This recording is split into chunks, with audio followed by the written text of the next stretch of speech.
భక్తులందరికీ నమస్కారం అండి. దేవి అనుగ్రహం ఛానల్కి స్వాగతం. ఆ దేవి యొక్క ఆశీస్సులు మనందరిపై ఉండాలి అని చెప్పి మనస్ఫూర్తిగా కోరుకుంటూ ఈరోజు దుర్గమ్మ మనకు అందించేటువంటి సందేశం. బిడ్డ, నువ్వు కలలో కూడా ఊహించినటువంటి ఒక పచ్చి నిజాన్ని నేను నీతో చెప్పబోతున్నాను. గుండె కొంచెం ధైర్యం చేసుకొని జాగ్రత్తగా విను. ఈ నిజం పూర్తిగా నీ జీవితాన్ని మార్చేస్తుంది. నమ్మి ఇప్పుడే ఈ క్షణమే వినమ్మా. ఇప్పుడు ఈ నా మాటలు నువ్వు వింటున్నావు అంటే నువ్వు సాధారణమైనటువంటి వ్యక్తివి కాదు. ఇది అనుకోకుండా నీకంటైతే పడలేదు. నీ జీవితంలో ఒక ముఖ్యమైన మలుపు దగ్గర పడబోతుంది. అందుకే ఇది నువ్వు వినగలుగుతున్నావు. ఇప్పుడు నేను చెప్పేది నీకు నచ్చకపోవచ్చు, కానీ నీ గుండె వణికిపోతుంది. కానీ ఇది నువ్వు పచ్చి నిజం బిడ్డ. ఖచ్చితంగా నువ్వు విని తీరాలి. నువ్వు కలలో కూడా ఊహించని నిజమమ్మా ఇది. జాగ్రత్తగా విను తల్లి. ఇప్పుడు నేను చెప్పేది నీకు నచ్చకపోవచ్చు, నీ గుండె వణికి పుట్టచ్చు, కానీ ఇది నేను చెప్పేది పచ్చి నిజం. ఖచ్చితంగా నువ్వు విని తీరాల్సిందే. నీ గుండె నిబ్బరం చేసుకొని విను. నువ్వు కలలో ఊహించినటువంటి నిజమమ్మా ఇది. నాకు భయంగా ఉంది తల్లి. దుర్గమ్మ, ఎందుకు నన్ను ఇంత భయంగా చెప్తున్నారు? నాకు చాలా కంగారుగా ఉంది అని అంటున్నావా? ఎందుకు తల్లి కంగారు? నేనున్నాను కదా. మరి ఎందుకు దిగులు చెప్పు?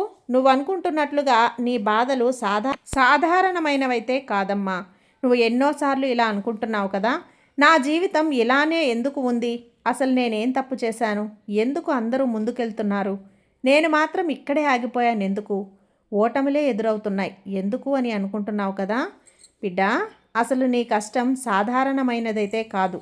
నీ కన్నీళ్ళు వృధాగా పోయేవి కాదు. నీ జీవితంలో వచ్చిన ప్రతి అడ్డంకికి ఒక పెద్ద బలమైన కారణం ఉంది. అవునమ్మా, ఇదిగో ఇప్పుడు నువ్వు అనుభవిస్తున్నది కేవలం నీ జన్మ కర్మ కాదు.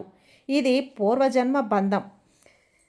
గత జన్మలో నువ్వు చేసిన ఈ పని ఈ జన్మలో పూర్తిగా నీ జీవితాన్ని మార్చేసింది. గత జన్మలో నువ్వు ఒకరికి మంచిగా సహాయం చేశావు. డబ్బుతో కాదు, పదవితో కాదు, ప్రాణంతో. ఆ వ్యక్తి జీవితంలో చీకటి నిండిపోయింది. నువ్వు దీపంలా వెలుగునిచ్చావు. ఇక అదే ఈ జన్మలో నువ్వు ఎంత కష్టపడినా నిన్ను పూర్తిగా పడిపోవనివ్వకుండా నిలబెడుతుంది. నీకు తెలియకుండానే నిన్ను కాపాడే శక్తి ఒకటి నీ చుట్టూ తిరుగుతూ ఉంది. కానీ నువ్వు ఆ పెద్ద తప్పు చేసావమ్మా. ఇప్పుడు అది చెబుతాను విను. నీ జీవితంలో ఒక వ్యక్తి ఉన్నారు కదా. వాళ్ళు నీ ముఖంలోనే నవ్వుతూ ఉన్నారు, నీ మాటలకు సమాధానం ఇస్తున్నారు, కానీ నీ వెనక శక్తిని తగ్గిస్తూ ఉన్నారు. నీ ప్రార్థనలు ఫలించకుండా ఒక అడ్డుకట్టలా నిలబడుతున్నారు. ఆ విషయం నువ్వు గ్రహించలేదు కదా. అందుకే చెప్తున్నాను విను. అందరూ శత్రువులుగా కనిపించరు, కానీ కొంతమంది మనవాళ్లే అన్న రూపంలో కనిపిస్తారు. కానీ మనవాళ్ళు కాదమ్మా. నీ నోటి వెంట వచ్చిన ఆ ఒక్క మాట నీ అదృష్టాన్ని ఆపేస్తుంది బిడ్డ. గతంలో ఒకసారి నువ్వు తీవ్ర మనసుతో బాధతో అన్న మాట గుర్తుందా? నా జీవితం మారదు, నా అదృష్టం లేదు, భగవంతుడే లేనే లేడు, నన్ను వదిలేశాడు, నన్ను మర్చిపోయాడు అని నువ్వు బాధతో అన్న మాట నాకు తెలుసు. కానీ ఆ మాట నీ మీదే శాపంలా పనిచేస్తుంది. నీ నోటి మాటకు ఎంత శక్తి ఉందో నాకు తెలియదు, కానీ చూడమ్మా, ఇదే నీ చివరి హెచ్చరిక. ఈ సందేశం నువ్వు విన్న తర్వాత నువ్వు సరిగ్గా 3 పనులు చేయాలి. మొదటిది, నువ్వు ఏ పని చేస్తున్నా సరే ధైర్యంగా ముందుకు వెళ్ళు. అలానే రెండవది, రాత్రి నిద్రించే ముందు నీ మనసులో ఒకటి చెప్పుకో. అమ్మా దుర్గమ్మ, ఇక నన్ను ఎప్పటికీ కూడా తక్కువ చేసి మాట్లాడుకోను. నన్ను ఎప్పటికీ కూడా నేను నలుగురిలో చులకన చేసి మాట్లాడుకోను. ఇక మూడవ పని చాలా ముఖ్యమైంది. ఆ మాటని 11 సార్లు చెప్పుకో. ఓం శ్రీ మాత్రే నమః, ఓం శ్రీ మాత్రే నమః, ఓం శ్రీ మాత్రే నమః అని స్మరించు 11 సార్లు. ఇలా చేయటం వల్ల నీ మనసులో ఉన్న బాధలు తొలగిపోయి నువ్వు సంతోషంగా ఉంటావు. ఇవి నిన్ను భయపెట్టే మాటలు కాదు. ఇది నీ కోసం తెచ్చిన సందేశం.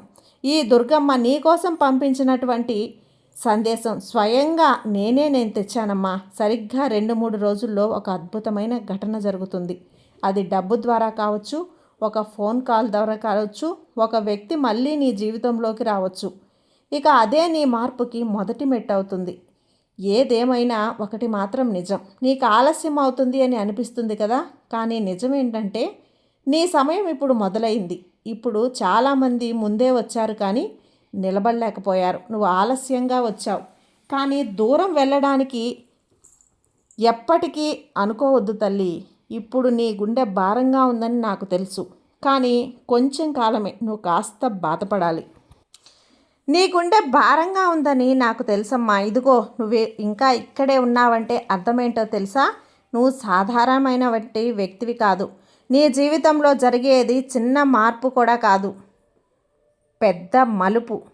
ఇప్పుడు నేను చెప్పబోయేది ఇప్పటి వరకు నీకెవ్వరూ చెప్పలేదు. నువ్వు కూడా నీ గురించి ఇలా ఎప్పుడూ కూడా ఆలోచించుండవు. నీ జీవితం ఆలస్యం కాదమ్మా, దాచిపెట్టబడింది. నువ్వు అనుకుంటున్నావు కదా అమ్మా, ఇన్ని రోజులు గడిచిపోయాయి, కానీ వయసేమో పెరిగిపోతుంది, కాలం కూడా మారుతుంది దుర్గమ్మ. అయినా నా జీవితంలో మార్పు అనేది ఎప్పుడు రాలేదే అని అందరూ కూడా, నాతో పాటు ఉన్న అందరూ సెటిల్ అయిపోతున్నారు, నేను మాత్రం ఇలానే ఉన్నాను అంటున్నావు కదా బిడ్డ. నిజమేంటో తెలుసా? నీ జీవితం ఆలస్యం కాలేదమ్మా, దాచిపెట్టబడింది. నువ్వు ముందే పైకి వచ్చి ఉంటే ఈ శక్తిని తట్టుకునే వాళ్ళు చుట్టూ ఉండేవారు కాదు. అందుకే నిన్ను లోపలే బలంగా ఉంచాను. బలంగా నువ్వు తయారయ్యే వాళ్లకు నిన్ను లోపల చాలా భద్రంగా దాచిపెట్టాం. అప్పుడే కదా నువ్వు సంతోషంగా ఉండగలవు. అలా కాకుండా నువ్వు బాధపడుతూ కన్నీరు పెట్టుకుంటూ ఉంటే ఎలా అమ్మా జీవితం మారుతుంది? ఇప్పుడు నువ్వు బలంగా తయారయ్యావు కాబట్టే అన్నింటినీ తట్టుకునే శక్తి సామర్థ్యాలన్నీ కూడా నేను నీకు అందించాను. అన్నిటికీ కూడా లెక్క కట్టేశాను. నువ్వు ఒంటరిగా ఏడ్చిన రాత్రులు గుర్తున్నాయి కదా? ఫోన్ని చేతిలో పట్టుకొని ఎవరైనా మెసేజ్ చేస్తారేమో అని ఎదురు చూసిన రాత్రులున్నాయి. అమ్మా నాన్నల ముందు బలంగా నటించిన రోజులు. ఇలా అన్నీ చూశాను. అన్నీ కూడా నీ కన్నీటి బొట్టు కూడా వృధా పోదమ్మా. నీ బాధని నా బాధగా తీసుకున్నాను. నీ జీవితంలో పెద్ద బంధం కట్టవలసిందే. ఇప్పుడు గుండె నిబ్బరం చేసుకో. నీ జీవితంలో ఒక బంధం ఉంది. అది ప్రేమ కావచ్చు, స్నేహం కావచ్చు, బంధుత్వం కావచ్చు. కానీ అది నీ ఎదుగుదలకు అడ్డం కాబోతుంది. నువ్వు ఎదగాలంటే ఆ బంధం ఇచ్చిన నొప్పిని వదలాల్సిందే. ఇది శిక్ష కాదు, ఇది శుద్ధి బిడ్డ. ఇక్కడ నువ్వు భయపడే విషయం ఒకటే, అదే నీ బలం.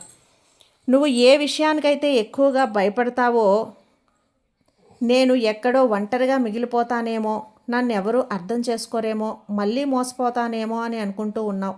చూడమ్మా, నువ్వు ఒంటరిగా నిలబడిన రోజే నీ అసలు శక్తి బయటకు వస్తుంది. అందుకే నిన్ను కొంచెం కొంచెం బలంగా మారుస్తున్నాను.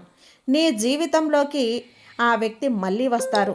కానీ ఈసారి పరీక్షగా గతంలో నీకు బాధనిచ్చిన ఒక వ్యక్తి గుర్తున్నాడా? మరి మర్చిపోయావనుకుంటున్నాను, కానీ మర్చిపోలేదు. ఆ వ్యక్తి మళ్ళీ నీ జీవితంలోకి వస్తారు. ఈసారి ప్రేమతో కాదు, పరీక్షగా నువ్వు మారావా లేదా అని చూడడానికి వస్తున్నారు. ఇక ఇక్కడే విజయమా ఓటమా అయితే నీకే తెలుస్తుంది. నువ్వు కాస్త మౌనం పాటిస్తే నీ గెలుపు సాధ్యమవుతుంది. అవునమ్మా, ఈసారి నువ్వు మౌనం పాటిస్తే నీ తరపున నేను మాట్లాడతాను. నీ తరపున పరిస్థితులే సమాధానమిస్తాయి. నీ ఒంట్లో చిన్న మార్పు చేయి చాలు. ఈ మాట నీకు వినడానికి సింపుల్గా ఉన్నా సరే చాలా శక్తి ఉంది. ఈరోజు లేదా రేపు నీ ఒంట్లో ఒక మూలలో విరిగినటువంటి పై వస్తువులు లేదా పనికిరాని వస్తువులను బయటపడి, అది వస్తువు కాదు, నీ జీవితంలో ఆగిపోయిన శక్తి అది. అలానే 11 రోజుల్లో ఒక గొప్ప శుభవార్తని నువ్వు వినబోతున్నావమ్మా. ఇది గమనించిన విను. 11 రోజుల్లో నీ చెవికి ఒక వార్త వస్తుంది. అది పూర్తిగా సంతోషం కాకపోవచ్చు, కానీ మార్పుకి సంకేతం అక్కడే ఉంటుంది. నువ్వు భయపడకు, ఎందుకంటే అది పాతదాన్ని తీసేసి మంచి వార్త. నీపై కన్ను వేసిన శక్తి ఒకటి వెనక్కి తగ్గుతుంది. నువ్వు నమ్మినా నమ్మకపోయినా సరే నీపై చెడు కన్ను ఉందమ్మా.